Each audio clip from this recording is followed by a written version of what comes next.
आज आपण ताज्या हिरव्यागार वाटाण्यांपासून छान खुसखुशीत अशी रेसिपी बनवतोय। तुम्ही ही रेसिपी सकाळच्या नाश्त्यासाठी किंवा संध्याकाळच्या जेवणासाठी सुद्धा बनवू शकतात। अगदी साधी सोपी रेसिपी आहे। चला तर रेसिपीला सुरुवात करूया। नमस्कार, वृषालीज किचनमध्ये तुम्हा सर्वांचे मनपूर्वक स्वागत आहे। तर सर्वप्रथम आपल्याला 4 ते 5 हिरव्या मिरच्या मधून कट करून घ्यायच्या आहेत। मिरच्या आपल्याला अगदी छान भाजून घ्यायच्या आहेत। त्याचबरोबर इथे मी 1 वाटी वाटाणे घेतलेले आहेत। वाटाणे सुद्धा आपल्याला व्यवस्थित भाजून घ्यायचे आहेत। वाटाणे भाजून घेतल्यामुळे वाटाणे शिजवायची गरज पडत नाही आणि रेसिपी अगदी पटकन होते। त्याचबरोबर याला छान खमंगपणा सुद्धा येतो। तसेच मिरच्या भाजून घेतल्यामुळे ह्याचा तिखटपणा सुद्धा कमी होतो। त्यानंतर यामध्ये आपण 4 ते 5 लसूणच्या पाकळ्या घेणार आहोत आणि ह्या सुद्धा थोड्या वेळासाठी आपल्याला भाजून घ्यायच्या आहे। लसूण आपल्याला खूप जास्त भाजायचं नाहीये, थोड्या वेळासाठी भाजून घ्यायचं आहे। ह्याचा कच्चा वास जाईपर्यंत आपल्याला लसूण भाजून घ्यायचं आहे। इथे सर्व भाजून झालेलं आहे। आपण ते थंड करून घेऊया। त्यानंतर इथे मी 2 वाट्या कणिक घेतलेली आहे। यामध्ये आपल्याला 1 वाटी रवा घालायचा आहे। 2 वाटी गव्हाच्या पिठासाठी आपल्याला 1 वाटी रवा घालायचा आहे। इथे मी जाड रवा घेतलेला आहे, तुम्ही बारीक रवा घेतला तरी चालेल। त्यानंतर चवीनुसार मीठ घालूया आणि इथे मी 1 पाव चमच्यापेक्षा थोडासा कमी सोडा घातलेला आहे। सर्व साहित्य आपल्याला व्यवस्थित मिक्स करून घ्यायचं आहे। त्यानंतर यामध्ये मी 3 चमचे तूप छान गरम करून घेतलेलं आहे, ते यामध्ये घालूया आणि हे सर्व व्यवस्थित मिक्स करून घेऊया। तूप गरम आहे त्यामुळे तुम्ही चमच्याच्या सहाय्याने व्यवस्थित मिक्स करून घ्यायचं आहे। त्यानंतर यामध्ये आपल्याला थोडं थोडं पाणी घालून याचा गोळा करून घ्यायचा आहे। तर गोळा आपल्याला खूप जास्त घट्ट बनवायचा नाहीये। तुम्ही बघू शकता पोळीपेक्षा अगदी किंचित आपल्याला घट्ट गोळा बनवायचा आहे। इथे गोळा बनवून तयार आहे। ह्याला 20 मिनिटांसाठी आपण झाकून ठेवूया। त्यानंतर आपण भाजून घेतलेलं सर्व साहित्य इथे थंड झालेलं आहे। आता आपण हे एका मिक्सरच्या भांड्यामध्ये घेऊन वाटून घेऊया। तर इथे एका मिक्सरच्या भांड्यामध्ये मी भाजून घेतलेलं सर्व साहित्य घेतलेलं आहे। त्यानंतर यामध्ये 1 चमचा जिरं घ्यायचं आहे, 3 ते 4 छोटे आल्याचे तुकडे घ्यायचे आहेत, चवीनुसार मीठ घालूया। हे सर्व आपल्याला व्यवस्थित बारीक करून घ्यायचं आहे। खूप जास्त बारीक नाही करायचं आहे। तुम्ही बघू शकतात अशा प्रकारे आपल्याला त्याची पेस्ट बनवून घ्यायची आहे।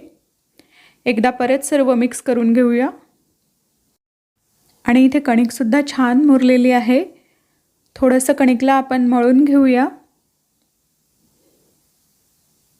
तुम्ही बघू शकतात कणिक छान मऊ झालेली आहे। त्यानंतर आपल्याला याचे छोटे छोटे गोळे करून घ्यायचे आहे।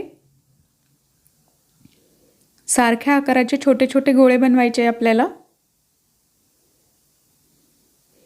इथे सर्व गोळे बनवून मी त्याला अशा प्रकारे गोल करून घेतलेला आहे।